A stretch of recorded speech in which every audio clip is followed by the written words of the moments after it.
É hora da entrevista do dia com Denise Campos de Toledo. Eu converso agora com o Alexandre Chaia, que é professor de finanças do INSPER, é gestor da Carmel Capital. Alexandre, boa noite. Boa noite, Denise. Bom, vamos falar de mercado financeiro, né? A gente vem de um final de ano muito positivo, Bolsa de Valores subiu no ano passado mais 22%, nós tivemos o dólar muito acomodado, curva de juros cedendo. Houve um certo embalo positivo no final do ano, muito relacionado à expectativa de início de corte dos juros nos Estados Unidos. E aí, nesta primeira semana do ano, nós tivemos confirmação de mercado de trabalho forte ainda lá, e a ata do FED, meio que o Banco Central de lá, quis dar uma esfriada nesse ânimo todo, dizendo que as taxas restritivas podem ser mantidas por mais tempo. Aí o mercado ficou, cai agora no primeiro trimestre, no segundo trimestre, e o mercado aqui resistindo. Qual é a tua expectativa em relação aos juros e o quanto que pode influenciar o mercado aqui? Então, primeiro que acho que o FED está fazendo o papel dele. Eu acho que os Estados Unidos ainda está com uma economia bem aquecida, tem várias... Os Estados Unidos como um todo não está aquecido, mas tem alguns bolsões dos Estados Unidos que ainda mantêm o nível de renda e o nível de consumo muito altos. Não caiu o preço de casa nos Estados Unidos, apesar do financiamento ter reduzido, as casas continuam altas. E está tendo ainda uma demanda por vagas e troca de emprego que ainda faz o FED regionalmente, talvez do global. Se você pensa nos Estados Unidos como um todo, ele já está se estabilizando, mas algumas regiões, e o FED, aquela ideia que o FED é um grande grupo de FEDs, alguns FEDs ainda pressionam para reduzir na região deles. Então, eu acho que ainda vai se manter por mais um tempo. Isso é positivo, porque também todo mundo estava muito com medo de subir. O FED está estabilizando e falando, olha, existe ainda alguns bolsões de risco, a restrição ainda é grande, mas ele também não está mais voltando a dizer que tem expectativa de piora, então isso já mantém uma estabilidade. Ruim para a gente vai ser a taxa de juros, porque o espaço que a gente tem para reduzir os juros está cada vez ficando menor.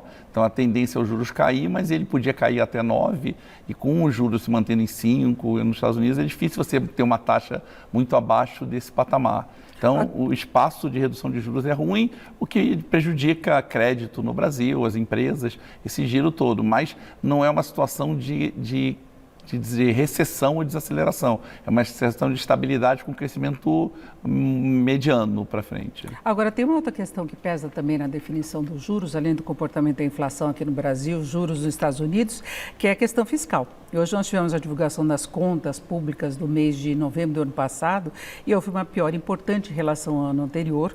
Não é? Foi um déficit aí que ultrapassou bastante o registrado no ano passado e principalmente por aumento de gastos do governo central.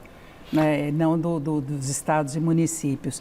E tem essa possibilidade de o governo não conseguir cumprir a primeira meta do arcabouço, que seria zerar o déficit neste ano. Isso pode afetar o mercado também ou não? Acho que o mercado financeiro já trabalha com a expectativa de não atingir, não seguir o déficit zero para frente. Quer dizer, isso já era discussão quando o Lula falou que não ia ter, que o déficit ia ter, que o Haddad estava de alguma forma pressionando isso. Já existia uma expectativa no mercado que o déficit não vai ser cumprido, o déficit zero. A questão toda é qual o esforço que o Ministério da Fazenda vai fazer para tentar manter esse déficit. Então, quanto mais tempo ele demorar para poder dizer que não vai cumprir o déficit, maior é o esforço que ele está fazendo em contenção de gasto. Isso ajuda o cenário positivo, que a expectativa é que não cumpra, não vai gerar nenhum grande salto. O problema é se ele já, agora na largada, na virada do ano, já dissesse que, vou estourar. Porque se ele tem um compromisso que ele falou, eu vou atingir o déficit zero, e já no virada do ano ele já diz que não vai atingir, a expectativa é que isso seja muito pior. Quanto mais tempo ele conseguir manter o discurso, mesmo sabendo que não vai atingir, mais a chance desse déficit ser pequeno para frente. E o déficit desse ano também tem que ter em consideração, quando você compara ele com o ano passado, no ano passado teve uma postergação de contas, teve uma meio pedalada de coisas que foram jogadas como gasto para esse ano.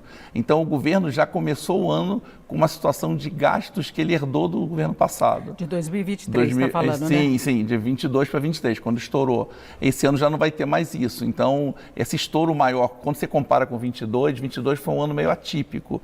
Teve algum... o rescaldo do que foi. Rescaldo, exatamente. Foi um fim de governo onde o governo segurou as contas e deixou para o próximo governo uma parte das contas. A gente tem que ver como é que vai ser o comportamento do gasto 23 contra 24. E a tendência é ele ser menor, exatamente porque está buscando o déficit zero. Agora, e como é que o investidor lida com todo esse cenário? A Bolsa subiu mais de 20% no ano passado. Quando a gente fala de alta de 20%, a gente fala do Ibovespa, que é uma cesta de ações com pesos diferenciados. Então, tem comportamento diferente de um setor para o outro e tal, mas no geral a Bolsa foi bem.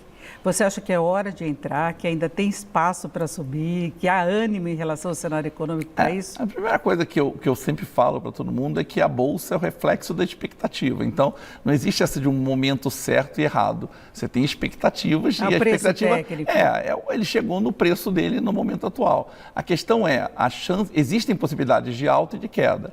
Eu vejo hoje, dado a situação de retomada, 2023 foi um ano interessante, porque ele é um ano que começou muito mal de expectativa e terminou muito melhor positivamente. Então, você esperava uma inflação, um estouro de inflação, um crescimento próximo de zero, um déficit gigante que acabou tendo, mas explicado parte pelo problema, e poucas reformas. As reformas andaram, o governo conseguiu de alguma forma conduzir isso. E a reforma tributária até. Então, você teve aí uma redução, o dólar se estabilizou num patamar mais baixo, os juros começou a cair, a inflação caiu para abaixo do topo da meta, está acima do centro, mas está melhor. Então, o ano foi positivo. A expectativa para o próximo ano é não ter esse efeito positivo para o próximo ano. Agora? Para 2024. Já falando em 24. O próximo ano estou falando agora, que a gente terminou um ano, a gente está praticamente na primeira semana, que nem é uma semana, né? Está todo mundo ainda em ritmo de férias.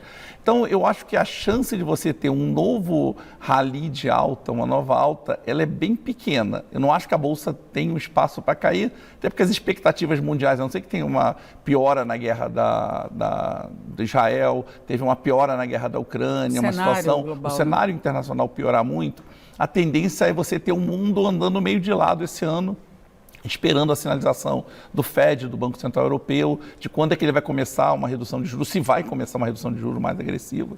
Então, esse ano eu acho que é um ano mais de espera e a Bolsa provavelmente não vai estar subindo. Então, se eu fosse um investidor, eu acho que tem espaço para subir, mas a probabilidade de alta é menor do que a probabilidade de uma queda. Vamos lembrar que é um investimento de risco, mas aí em relação às aplicações atreladas aos juros, com essa perspectiva de a Selic cair até 9,5%, quais seriam as alternativas aí para ter um ganho? Porque a inflação vai ficar mais baixa também. Sim. Então, vamos pensar, 9,5% numa inflação tendendo a entre 3,5% e 4% é um juro real muito alto. A gente está falando de juro real de 5%. Então, continua sendo positiva investimentos indexados à taxa de juros. O Brasil, apesar de não estar mais rendendo 1% ao mês, você ainda tem, comparado ao resto do mundo, né, comparado ao ganho real que você está tendo um bom ganho real no Brasil. Então, eu acho que o investimento em juros ainda continua sendo vantajoso. Óbvio que você não vai ter mais aqueles 13, 14, 13, alguma coisa que você estava tendo antes. Então, talvez tenha que procurar algum tipo de investimento mais indexado, que renda CDI+, algum CDB de banco, alguma operação que tenha um pouco mais de risco de crédito. Também, voltando, o crédito esse ano foi muito ruim. A gente teve uma piora no crédito, muita empresa entrando em RJ, muita situação de calote, desde as Americanas, que abriu a porteira para essa situação de RJ, mas a tendência com os juros mais baixos e com a economia se estabilizando com um crescimento, a tendência é que você comece a diminuir o risco de crédito das empresas. Então, talvez ao procurar alguma empresa mais sólida, algum setor que você consiga ter uma rentabilidade, aí, CDI mais 2, CDI mais 3, que volte alguma coisa perto de um patamar de 1% ao mês, seja bom para o investidor agora na diversificação. O fundo imobiliário, que era um fundo bom, ele está começando a voltar a ter aquecimento, então os preços relativos já voltaram a subir um pouco. Então, antigamente o fundo imobiliário tem uma rentabilidade boa e tem um preço depreciado. Ele já voltou a subir, então talvez não seja tanto o momento já do fundo imobiliário, já que ele voltou a subir. Mas eu acho que manter os juros ainda por um tempo é bom, dado esse juro real que a gente está tendo. O brasileiro só tem que se acostumar com isso, que nós temos taxas boas, embora menores do que do passado. É isso, nós ouvimos o Alexandre Chaya, que é professor de finanças do INSPER e gestor da Carmel Capital. Alexandre, mais uma vez, obrigado. Obrigado, Denise. Boa noite para você. Luciana.